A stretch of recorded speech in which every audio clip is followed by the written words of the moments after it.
Ieskatieties karaliskajā pasākumu pilnajā nedēļā Valmierā. Skatieties, kā karalis Viljams Aleksandrs atklāja izstādi un atzīmē svarīgus notikumus Latvijā. Valmieras ielās majestātisks karalis Viljams Aleksandrs oficiāli atklāja aizraidošu kultūras pasākumu, kas piepildīs pilsētu ar mākslas un vēstures vibrācijām. Septembrī 5 dienas majestātiskais karalis Viljams Aleksandrs atklāja izstādi vēsturiskā ēkā, radot iespaidīgu atmosfēru ar vēsturiskiem priekšmetiem. Karalis Viljams Aleksandrs skaists un pieklājīgs piedalās atklāšanas ceremonijā, izstarojot pieklājību un valsts lepnumu.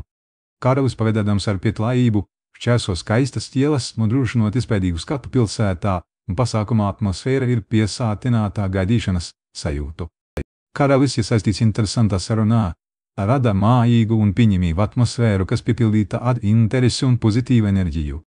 Karalis Viljams Aleksandrs pievērs uzmanību, stājas galerijā, kur izstādē redzama klāja glezna, kas atspoguļo mākslinieka Borpa radītā stila atgriešanos, sveicinot izstādes atklāšanu 5. septembrī. Precīzi un ar cieņu princese Margarita pasniedz balvas uzvarētājiem, savā ziņā atzīstot un slavējot dalībnieku talantus Eiropas paradresūra čempionātā. Izteiksmē un ar godību Izraēlas vēstnieks Z. Avine Vapni oficiāli ir iesniedz savus pilnvarojumus karalim, kas simbolizē turpmāko diplomātisko attiecību dziļumu.